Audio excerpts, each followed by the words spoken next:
नमस्कार, एक बार फिर से आप सभी का स्वागत है। इस वीडियो में मैं बताऊंगी कि फादर को भी चाइल्ड कस्टडी मिलती है या नहीं, और अगर मिलती है तो कब मिलती है, किस आधार पर मिलती है।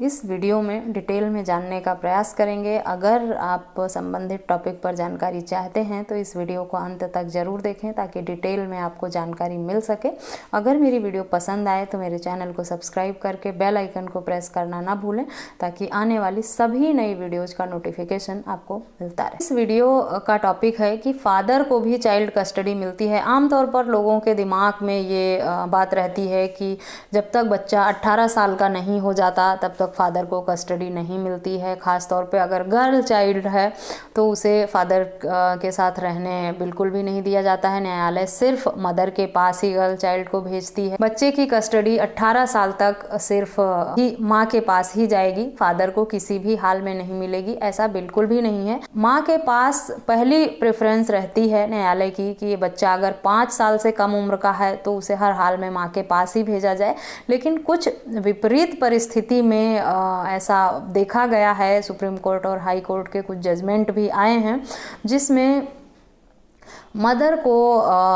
1 साल या 1.5 साल के बच्चे की कस्टडी भी मदर को नहीं दी गई है। क्या कंडीशन थे उस रिलेशनशिप में जिसमें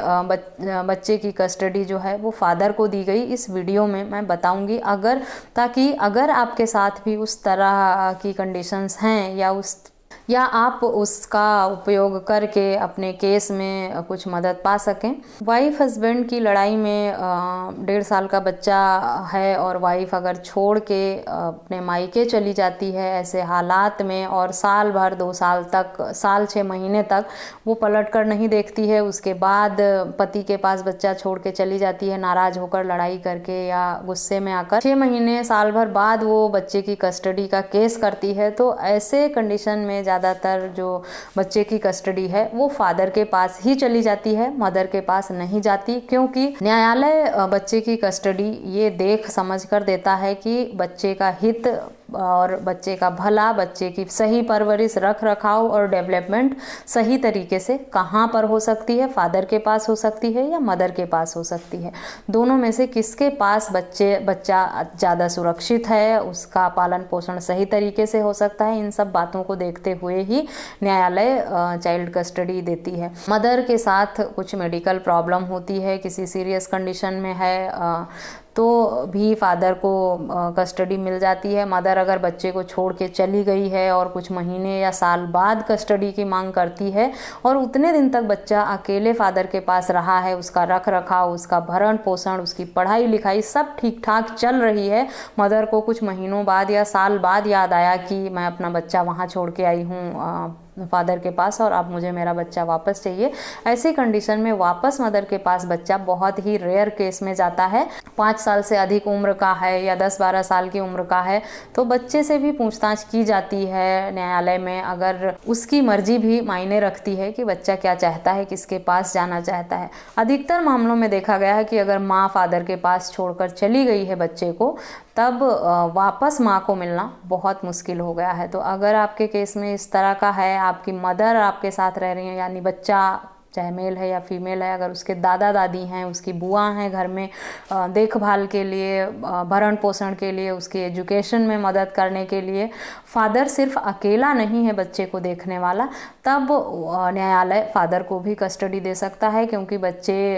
अगर ज़्यादातर मामलों में फादर अकेले होते हैं अगर, तो न्यायालय मदर को ही प्रेफर करती है कि माँ अपने बच्चे की देखभाल कर लेगी। पर अगर बाप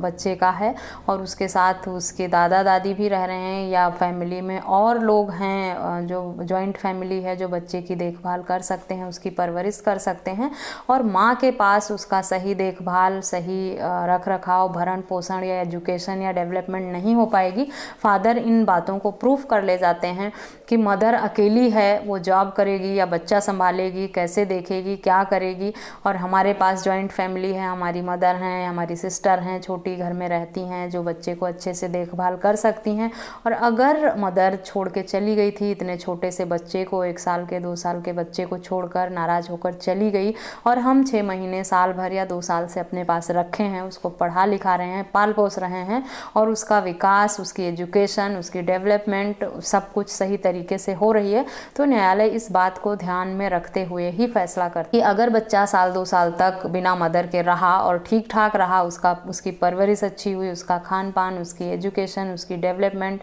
सब सही से चल रही है, और मदर उसको छोड़कर खुद ही चली गई थी और फादर ने बहुत अच्छी देखभाल की, अच्छे से परवरिश की, तब मदर को बच्चा वापस मिल पाना बहुत मुश्किल हो जाता है। ऐसे में फादर के पास ही चाइल्ड कस्टडी जाती है। या मदर ने अगर दूसरी शादी कर ली है तो भी फादर के पास बच्चे की कस्टडी, तब भी बच्चे की कस्टडी फादर के पास चली आती है। मदर एडल्ट्री में है, बच्चे को छोड़ के चली गई है, और बच्चे की परवरिश देखभाल के लिए परिवार में, जॉइंट फैमिली में और भी लोग हैं, तब भी फादर को मिल जाती है कस्टडी। बहुत सारे मामलों में ऐसा देखने को मिला है। तो ये कह देना कि बच्चे की कस्टडी सिर्फ और सिर्फ मदर के पास जाएगी, ये कहना गलत होगा। वो हालात तय करते हैं कि संबंधित मामले में किस तरह के हालात हैं, मदर किस स्टेज पे है, क्या करती है, फादर किस स्टेज पे हैं, फैमिली बैकग्राउंड क्या है, कहाँ अच्छी अर्निंग है, कहाँ बच्चे की परवरिश अच्छी हो सकती है, कहाँ बच्चे का भरण पोषण, देखभाल और डेवलपमेंट अच्छा हो सकता है। इन सब बातों को न्यायालय में हमें प्रूफ करना होता है। पति पक्ष को इस बात का ध्यान रखना चाहिए कि अगर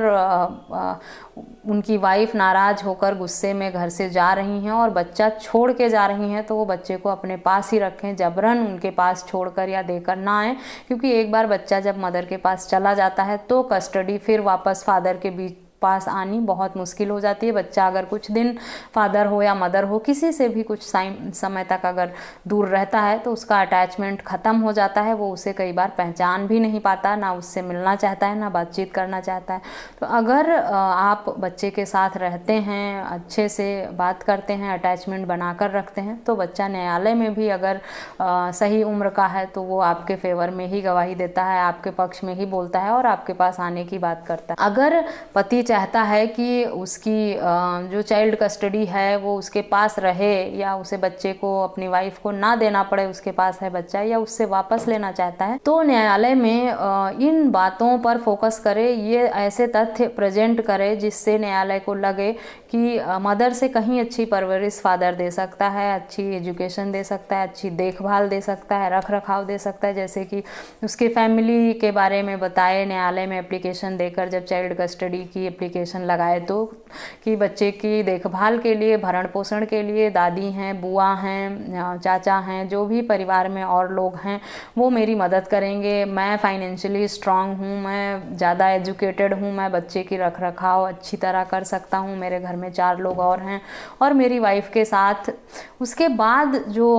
कमजोरियां हैं उनके वाइफ की वो बताएं। होता क्या है कि लोग अपने स्ट्रॉन्ग पॉइंट रखना भूल जाते हैं और वाइफ के बारे में ही नेगेटिव बातें, कि इसका चक्कर है, इसका अफेयर है, इसने शादी कर ली है, ये बदतमीज है, ये ऐसी है वैसी है, यही करते रह जाते हैं। जो बातें न्यायालय के समक्ष रखनी है अपना फेवर लेने के लिए, अपना पक्ष स्ट्रॉन्ग करने के लिए, उसे भूल जाते हैं। आपके पक्ष में जो स्ट्रॉन्ग पॉइंट हैं उसे न्यायालय में रखना ना भूलें और ये प्रूफ करें कि अच्छी डेवलपमेंट, अच्छी एजुकेशन, अच्छा भरण पोषण, अच्छा रख रखाव बच्चे को आपसे मिल सकता है, मदर से कहीं अच्छी केयर, परवाह और आप एजुकेशन बच्चे को दे सकते हैं। आप सक्षम हैं, आपका परिवार आपके साथ है और आपकी वाइफ अकेली हैं, उनके पास फाइनेंशियल बैकग्राउंड नहीं है या उनका कैरेक्टर ठीक नहीं है या उन्होंने शादी कर ली है, जो भी इस तरह की कमजोरियां हैं वो भी न्यायालय के समक्ष रखें। अगर आप इन दोनों तर्क को सही तरीके से न्यायालय में फिट कर ले जाते हैं, बता ले जाते हैं, रिप्रेजेंट कर लेते हैं और न्यायालय को आपकी बात समझ में आती है, तब बच्चे की कस्टडी जो है वो फादर को भी मिल जाती है काफ़ी हद तक। तो अपने दिमाग में ये बात बिल्कुल भी ना रखें कि सिर्फ और सिर्फ मदर को मिलेगी, फादर को भी मिल सकती है। किस हालात में मिल सकती है, क्या करना है फादर को, किस तरह रिप्रेजेंट करना है अपने आप को, न्यायालय में क्या क्या तथ्य सामने रखने हैं और क्या आपके स्ट्रॉन्ग पॉइंट हैं उनको हाईलाइट करना है, कैसे आपको बच्चे को लेना है अपने पास वापस, इन सब बातों का ध्यान ध्यान रखकर अगर आप न्यायालय में एप्लीकेशन लगाते हैं और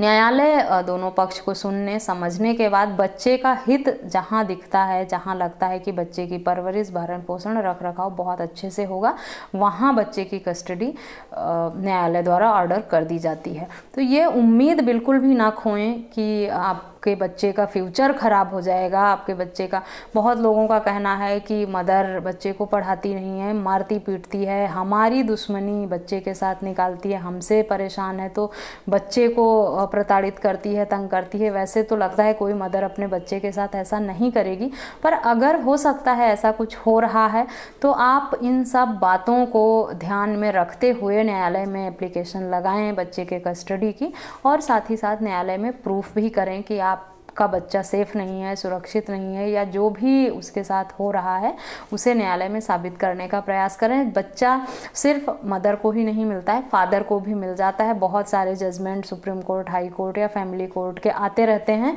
जिसमें फादर को भी कस्टडी दी गई है। वो डिपेंड करता है हालात पे कि मदर के हालात कैसे हैं और फादर के कैसे हैं, दोनों के बीच में किस तरह का विवाद चल रहा है, और बच्चे की सुरक्षा कहाँ अच्छे से हो सकती है, बच्चा कहाँ सुरक्षित है, कहाँ पढ़ लिख कर ज़िंदगी में आगे बढ़ सकता है, अच्छी डेवलपमेंट हो सकती है। अगर मदर ने सच में शादी कर ली है या एडल्ट्री में हैं या वर्किंग हैं, या बच्चे को सिर्फ इसलिए मुद्दा बना के वो अपने पास रखना चाहती हैं कि उन्हें मेंटेनेंस मिलता रहे, सबके अपने डिफरेंट हालात हैं। हर तरह के मैसेजेस आते रहते हैं, हर किसी का केस अलग होता है, सबकी समस्याएं अलग होती हैं, सब के इशूज़ अलग होते हैं और सबका विवाद अलग अलग होता है। तो किसी एक मामले को दूसरे से कंपेयर करना कि अगर उस केस में बच्चे की कस्टडी फादर को गई तो सिर्फ फादर को ही मिलेगी, या किसी मामले में मदर को गई तो सिर्फ मदर को मिलेगी, ऐसा कहना बिल्कुल भी गलत होगा। फादर और मदर दोनों को इक्वल राइट हैं बच्चे की कस्टडी का। ये न्यायालय देखता है, आपके मामले को समझता है, सुनता है, उसके बाद जहाँ बच्चा सेफ रहता है, सुरक्षित रहता है, उसकी डेवलपमेंट सही लगती है न्यायालय को, वही फैसला करता है। तो जिसे भी बच्चे की कस्टडी चाहिए वो अपने दूसरे पार्टनर की बुराई, कमियां निकालने के बजाय अपने स्ट्रॉन्ग पॉइंट भी न्यायालय में रखने का प्रयास करे, ताकि न्यायालय को ये पता चल सके कि बच्चे के हक में आप क्या कर सकते हैं, उसके लिए आप की क्या व्यवस्था है, कैसे आप बच्चे को संभालेंगे, कैसे रखेंगे। क्योंकि कोई भी पार्टनर, कोई भी है, चाहे फादर है या मदर है, अगर वो अकेले है, उसके परिवार में और कोई नहीं है सपोर्ट, फादर के पास कस्टडी क्यों नहीं दी जाती न्यायालय द्वारा? इसलिए कि फादर वर्किंग होते हैं, आमतौर पर वो नौकरी करेंगे, फिर घर आके बच्चा संभालेंगे, कौन देखेगा बच्चे को? बच्चे को खाना पीना, देखभाल और एजुकेशन, इस सब के लिए, देखभाल के लिए परिवार में किसी की ज़रूरत होती है। आमतौर पे फीमेल ही ये सब करती हैं। तो अगर आपके घर में कोई फीमेल है, आपकी मदर हैं, तो आपको कस्टडी मिल सकती है। आप प्रयास करें, हिम्मत मत हारें। अगर कंडीशन अपोजिट हैं, खिलाफ हैं आपके, और आपको लगता है कि आपकी पत्नी साबित कर ले जाएंगी न्यायालय में, तो आप भी उम्मीद के साथ न्यायालय के समक्ष अपना पक्ष रखें, और हो सकता है न्यायालय को आपके जो स्ट्रॉन्ग पॉइंट हैं वो समझ आएँ और उनको लगे कि फादर के पास बच्चा सुरक्षित है, उसकी कस्टडी मिल सकती है, तो फादर को भी कस्टडी मिल जाए। उम्मीद बिल्कुल भी नहीं हारना चाहिए, दोनों में से किसी के पास भी बच्चे की कस्टडी जा सकती है। ये न्यायालय पे डिपेंड करता है कि दोनों पक्षों को सुनने के बाद न्यायालय किस पक्ष को किस तरह से लेता है कि बच्चा किसके पास ज़्यादा सुरक्षित है, कहाँ उसका भरण पोषण, रख रखाव और देखभाल अच्छी हो सकती है। इस बात को ध्यान में रखते हुए ही न्यायालय फैसला करता है। अपने दिमाग से ये बात बिल्कुल निकाल दें कि मदर को ही कस्टडी मिलेगी, फादर को किसी भी हाल में नहीं मिल सकती। इस टॉपिक पर मैंने और भी डिटेल में कई वीडियोज़ अलग अलग से बना रखी है। अगर आप चाहते हैं तो मेरे चैनल के फैमिली प्लेलिस्ट में जाकर देख सकते हैं। इस वीडियो में बस इतना ही। किसी अन्य टॉपिक पर अगर आप जानकारी चाहते हैं तो मुझे ईमेल, व्हाट्सएप या कॉमेंट करके पूछ सकते हैं। मिलते हैं नेक्स्ट वीडियो में, तब तक के लिए थैंक यू एंड